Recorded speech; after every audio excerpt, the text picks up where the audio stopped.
my goodness, folks. Just when you thought the Sussex saga couldn't get any more ridiculous, Meghan Markle has outdone herself with what might be the most ironic product launch in celebrity history.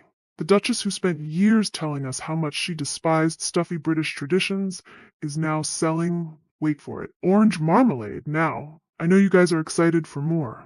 But before we delve into further discussion, if you haven't subscribed, come on guys, what are you waiting for? Hit like, subscribe, and ring that notification bell ASAP.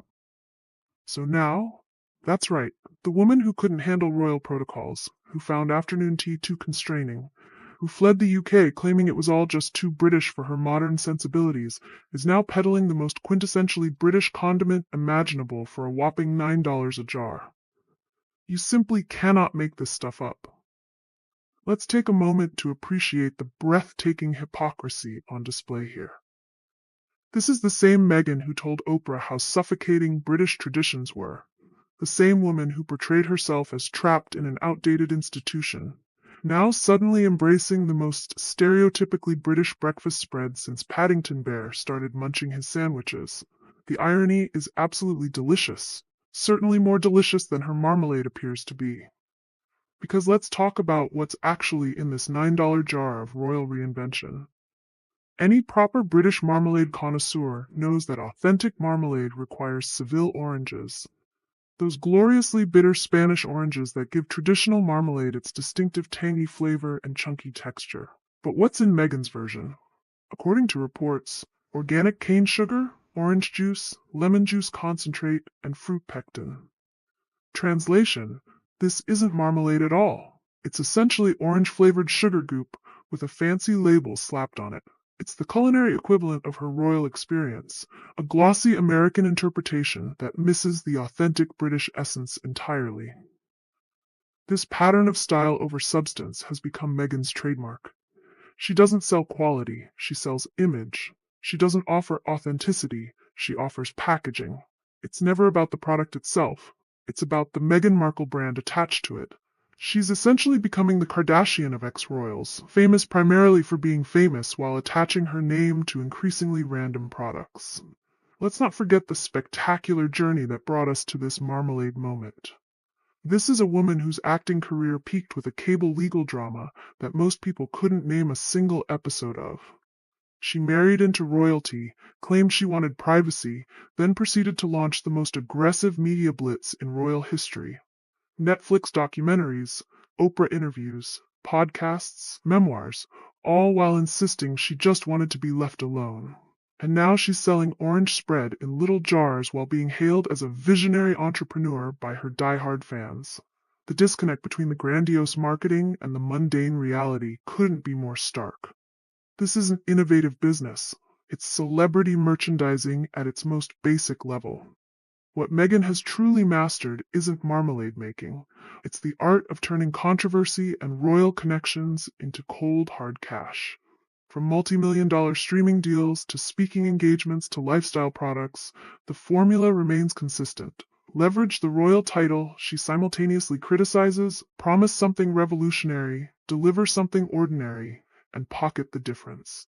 The American Riviera Orchard brand itself deserves special mention for its pretentiousness. The name evokes images of sun-drenched orchards in Montecito, where Meghan presumably wanders among citrus trees at dawn, personally selecting each orange for her artisanal creations.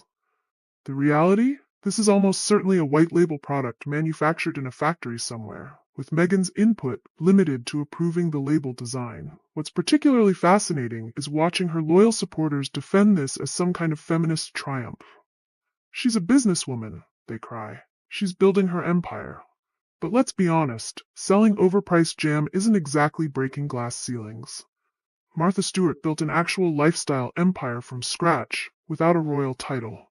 Gwyneth Paltrow, love her or hate her, created a distinctive brand with Goop. Meghan is simply slapping her Duchess connection on generic products and hoping the royal fairy dust will justify the markup. The timing couldn't be more telling either. As her Netflix deal reportedly faces uncertainty and her podcast ambitions fizzled after Spotify's departure, Meghan appears to be pivoting to the safer territory of lifestyle products. It's the celebrity equivalent of opening a restaurant when your acting career stalls. Except in this case, she's not even opening the restaurant, just selling jars with her name on them. This Marmalade launch also exposes the fundamental contradiction at the heart of the Sussex brand. They left royal life claiming they wanted normalcy and independence, yet their entire business model depends on constantly reminding everyone of their royal connection. The jars don't say Meghan Markle's Marmalade. They're carefully branded to evoke her Duchess status while technically not using the title that they claim was such a burden. The reviews from actual marmalade experts have been predictably underwhelming. British preserves experts have pointed out that without Seville oranges and proper preparation, this isn't authentic marmalade at all. It's essentially orange jam with delusions of grandeur. One critic reportedly described it as sweet orange goop that would make a proper British grandmother weep into her toast. For dedicated royal watchers, this marmalade moment represents everything problematic about the Sussex approach to post-royal life. Instead of building something genuinely innovative or using their platform for substantial impact, they've descended into selling overpriced pantry items while maintaining the pretense of global humanitarian leadership.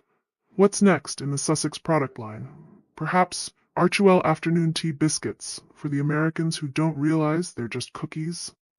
Maybe Duke of Sussex digestives for those difficult California mornings after too much wine at charity galas? The possibilities for royal repackaging are endless. The saddest part is that Meghan clearly believes this is the path to being taken seriously as an entrepreneur and businesswoman. But authentic success doesn't come from exploiting royal connections to sell ordinary products at extraordinary prices. It comes from creating genuine value and innovation, something conspicuously absent from a $9 jar of orange spread. Let's call this what it really is. Not artisanal luxury, not cultural appreciation, but a jar-shaped reminder that the Sussex brand is built entirely on royal association while simultaneously criticizing that very institution. It's the commercial equivalent of having your marmalade and eating it too. While fans spread her creation on their toast and post supportive Instagram stories, critics will continue pointing out the obvious contradiction. This isn't about oranges or breakfast spreads. It's about Meghan squeezing every last drop of profit from her increasingly tenuous royal connection before the public loses interest entirely. The marmalade might be sweet, but the irony is bitter indeed. From criticizing everything British to selling the most British of breakfast spreads, Meghan Markle's journey from royal rebel to preserves peddler is complete. Paddington Bear would be utterly confused, and probably stick to his own sandwiches. Ta-ta, and bye for now.